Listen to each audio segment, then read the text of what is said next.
let's talk about the history of professional consultative selling. So despite what you might think, consultative selling has been around for years. It is nothing new.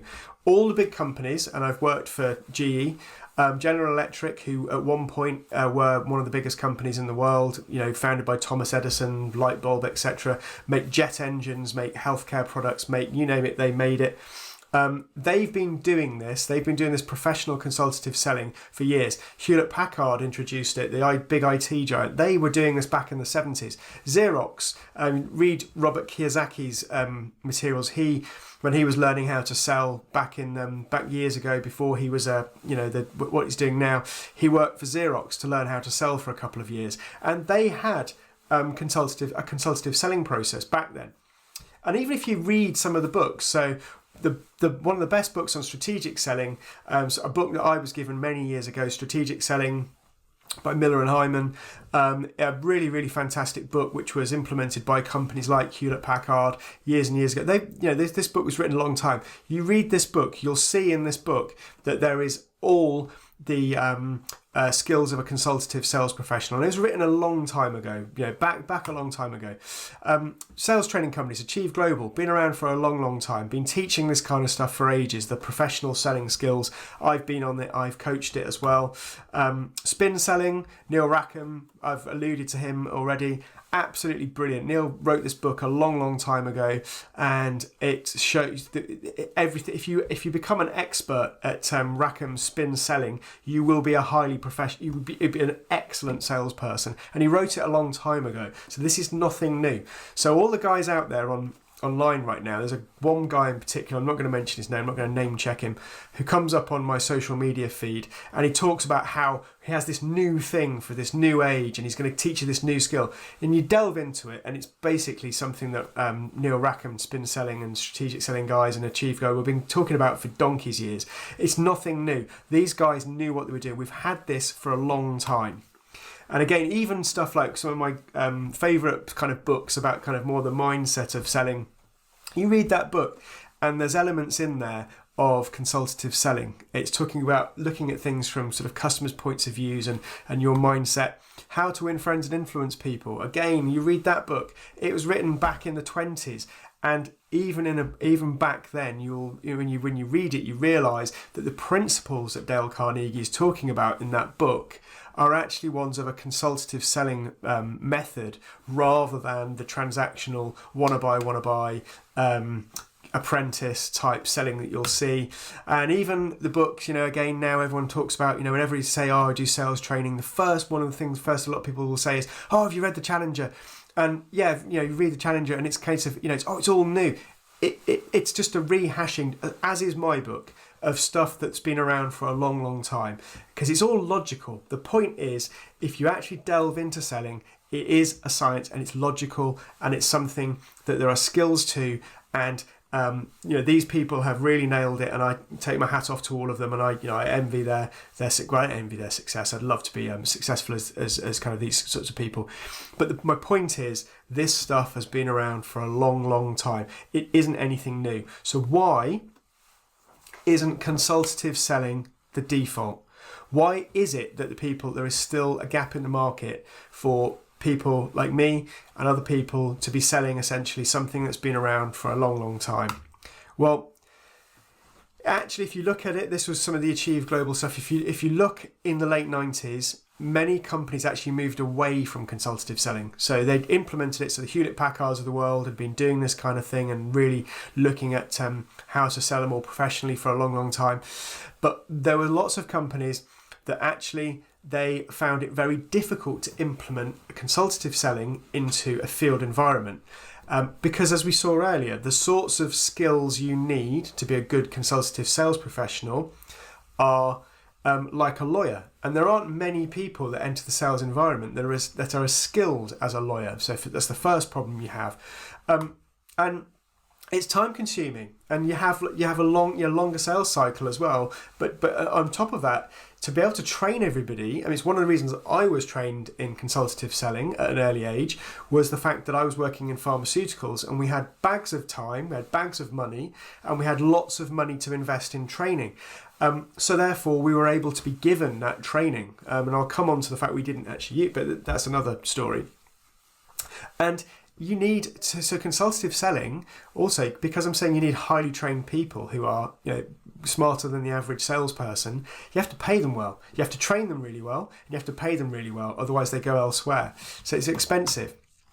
And consultative relationships with customers, they take a long time to build. It's not, you cannot just turn up and on the basis of 1-2 calls just immediately get a sale from somebody. So you're seeing with this consultative method, you might be seeing it's taking salespeople longer to actually come to a sales conclusion, albeit that sales conclusion was often a much bigger, much more satisfying sales conclusion than just a simple transactional sale. But companies were impatient, they didn't want it. So what did they do? So what did the companies do back in the 90s? They went back to the transactional model. Simple messages delivered often. And you know what? I have a dim view of that in many ways, but it wasn't entirely a stupid strategy. So, and this was my experience of the pharmaceutical market when I joined in '99, and I was in there in the early 2000s. There was much more focus on product knowledge, and you were driven on high call volumes. And actually, as I said, it's a decent strategy. If you have a really strong brand, so you have a highly differentiated product and a really strong brand, you don't actually need somebody, we're going back to the Amazon model, you don't need somebody that's really a really fantastic consultative salesperson in this, because you've got you're not a commodity product in that situation. So if you have a drug, if you're a big pharmaceutical company, say in 2000, say you are AstraZeneca or Astra, as they were, and you have Losec, which was the first proton pump inhibitor, on patent, no one else had a drug like that at that time, at the late 90s, mid 90s. No one else had anything like that. You didn't need somebody who was a highly skilled consultative sales professional to sell that for you.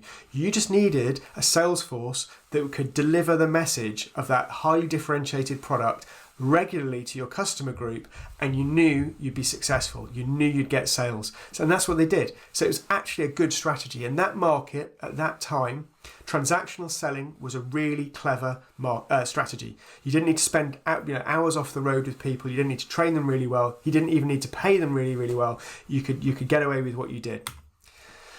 But unfortunately, that whole sales strategy was bloody annoying for customers.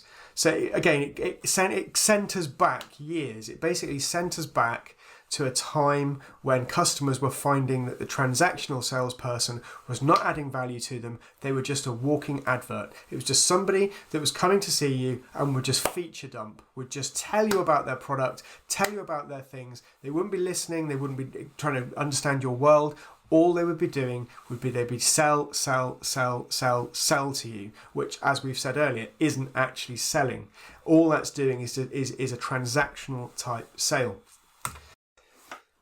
So the good news is there has been in recent years a return to consultative selling.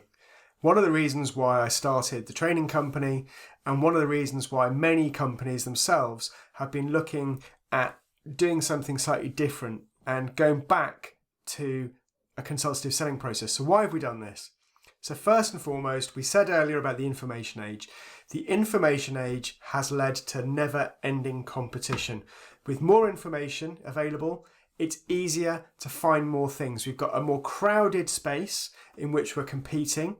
So therefore, we have to become more advanced to be able to thrive and to be able to do well in that environment.